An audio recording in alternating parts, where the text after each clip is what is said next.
আসসালামু আলাইকুম। আজকে রাত্রিকর বাজার হচ্ছে একটা সংসারে যা, যা প্রয়োজন তার সবকিছু কিনার জন্য। তো প্রথমত হচ্ছে এখানে একটা দোকানের ভিতরে আসলাম। এখান থেকে এসে হচ্ছে বাল্টি নিলাম একটা, তার সাথে হচ্ছে একটা মগ নিলাম এবং এখান থেকে হচ্ছে আরো ২ টা পাপোশ নিলাম। সাথে হচ্ছে আরেকটা রুম ঝাড়ু দেওয়ার জন্য একটা ঝাড়ু নিলাম। এর দিকে তাকায় দেখি হচ্ছে জুতা আছে, তো জুতা তো রুমের জন্য প্রয়োজন। তো আমি হচ্ছে যা কিছু কিনি কিনার আগে হচ্ছে দামটা ভালো করে জেনে নেই। দামটা জেনে নিলে কি হয় যে দাম বললে তারপর একটু কিছুটা কম বললে দেয়। তো যাই হোক এখান থেকে জুতা নিয়ে হচ্ছে এখান থেকে বাতি প্রয়োজন হচ্ছে আমার রুমের জন্য ৩ টা। আমি বাতি চাইতেছিলাম ৬ মাসের যেগুলো গ্যারান্টি, এগুলো কিন্তু ওনার এখানে যেগুলো আছে এগুলো হচ্ছে দামি বাতি ২ বছরের, কিন্তু আমার আসলে এত দামি বাতি প্রয়োজন নয়, এজন্য বাতিগুলো রেখে দিছি আমি। দোকান থেকে বাতি নিব, তো আসলে ২ বছরের গ্যারান্টি বলতে ২ বছর তো এক জায়গাতে থাকা হয় কিনা তাই সন্দেহ। এজন্য তো হচ্ছে মূলত ৬ মাসের আমি খুঁজতেছি। তো এখান থেকে যা যা নিছি তা হচ্ছে ওনাকে হিসাব করে এখানে টাকা দিলাম। ঠিক আসলাম সবজির দোকানে, সবজির দোকান থেকে হচ্ছে এখান থেকে হচ্ছে পেঁয়াজ নিতেছি, তার সাথে হচ্ছে আদা নিলাম এবং এখান থেকে হচ্ছে রসুন নিলাম আর কি, বেশি বেশি না অল্প করে নিতেছি। তার সাথে হচ্ছে এখান থেকে কাঁচামরিচ নিলাম। এখন প্রয়োজন হচ্ছে গিয়ে প্লাস্টিকের কিছু জিনিস, মানে ডিব্বা ডাব্বা মশলা রাখার জন্য। তো এদিকে আসলাম একটা দোকানের ভিতরে, এখান থেকে হচ্ছে এসে দেখতেছি এই জায়গাতে প্রয়োজনীয় কি কি আছে। তো এখানে প্রথম খাসি দেখতেছি, এগুলোতে কিন্তু আলু রাখা যায়, রসুন রাখা যায়, তারপর হচ্ছে পেঁয়াজ রাখা যায়, আরো অনেক কিছু রাখা যায়, এগুলো অনেক কাজে আসে। তার জন্য হচ্ছে মিডিয়াম সাইজের যেগুলো এগুলো একটু দেখে দেখে নিতেছিলাম, বেশি বড় নিই না বেশি ছোট নিই না, যেগুলো মিডিয়াম এগুলো সাইজের কয়েকটা নিলাম। নিয়ে হচ্ছে এখানে তরকারি আর ভাত ঢাকা রাখার জন্য প্লাস্টিকের কয়েকটা ঢাকনা নিলাম। এদিকে হচ্ছে সব থেকে বেশি প্রয়োজনীয় যে জিনিসটা, এটা হচ্ছে সবাই নিচে দেখে এখানে, তো এইটা একটা নিয়ে নিলাম, এটা তো লাগে, এটা তো সবার আগে প্রয়োজনীয়। এখন দরকার হয়েছে ওই যে মশলা রাখার জন্য ডিব্বা। তো এখানে দেখতেছিলাম ডিব্বার কিন্তু একটা সেট আছে, হ্যাঁ, এক সেটের ভিতরে হচ্ছে ৪-৫টা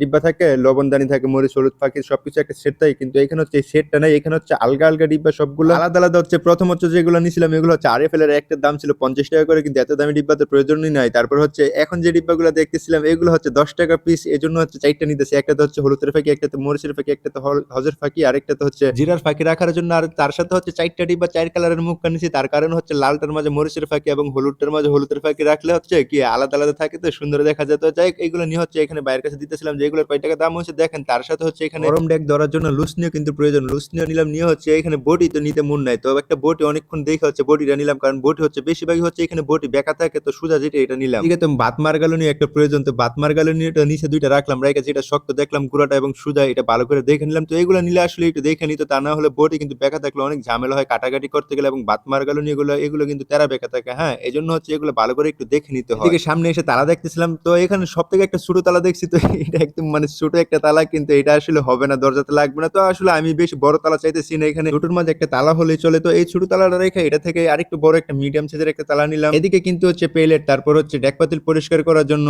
এগুলো লাগে, হ্যাঁ, তো এগুলো নিতেছি। তো আসলে একটা সংসারে কিন্তু অনেক কিছু প্রয়োজন হয়, তো কি কি লাগে এগুলো সব আমার জানা আছে, এবং কোনটার দাম কত তাও কিন্তু আমার জানা আছে। তার কারণ হচ্ছে আমার বাড়িতে কিন্তু সবকিছু আমি কেনাকাটা করি। আর এটা কিন্তু হচ্ছে গাজীপুরের একটা বাজার, এবং গাজীপুরে কিন্তু রাত্রিকরে বাজারগুলো বেশিরভাগ জমজমাট থাকে। তার কারণ হচ্ছে গাজীপুরে কিন্তু রাত্রিকরে মিল কারখানাগুলো ছুটে মানুষ বেশি থাকে, এই জন্য কিন্তু রাত্রিকরে বাজারে সবকিছু পাওয়া যায়। এদিকে কিন্তু চলে আসছে হচ্ছে চাউলের দোকানে, চাউল, তেল, মরিচের গুঁড়া, হলুদের গুঁড়া এগুলো কেনার জন্য। গুঁড়াগুলা কেনার আগে কিন্তু অবশ্যই ভালো করে দেখে নেওয়ার প্রয়োজন, এগুলো গন্ধ কেমন এবং এগুলো কিন্তু ভালো হবে কিনা। এই দোকান থেকে হচ্ছে যা যা প্রয়োজনীয় গুঁড়া লাগে এগুলা নিয়ে নিলাম, এবং তার সাথে হচ্ছে সাবান নিলাম, পাউডার নিলাম, তারপর হচ্ছে তেল নিলাম, ডাউল নিলাম, ডিম নিলাম, মানে যা যা প্রয়োজন এগুলো হচ্ছে এখান থেকে নিলাম। নিয়ে হচ্ছে ওনাকে টাকা হিসাব করে দিতেছিলাম, দুজনে মিলে হিসাব করে, উনি বলতেছিল আমি হিসাব করতেছিলাম। তো যাই হোক এখান থেকে শেষ করে হচ্ছে প্রয়োজন ছিল শুধু বাতি, তো বাতি এক দোকান থেকে নিছি, বাতি পাইলাম, বাতি পেয়ে হচ্ছে এখন রুমের দিকে যেতেছি। তো বাজার থেকে হচ্ছে রুম কিন্তু আমি বলছিলাম যে ৩-৪ মিনিটের রাস্তার, এটা কিন্তু হচ্ছে রুম, আর এখন কিন্তু রুমটা গুছানো আছে। আর আজকে রাত্রে কিন্তু হচ্ছে আমার এখানে থাকা, কালকে সকালে ইনশাল্লাহ আমার বাড়ির দিকে আমি চলে যাব। এই ছোট সংসারটা কিন্তু হচ্ছে আমার কাকাতো ভাইয়ের, আমি কিন্তু বলছিলাম যে ওর যা যা প্রয়োজন তা তো সবকিছু কিনে দিছি। তো ভিডিওটা এখানে শেষ করতেছি, টাটা, আল্লাহ হাফেজ, আসসালামু আলাইকুম।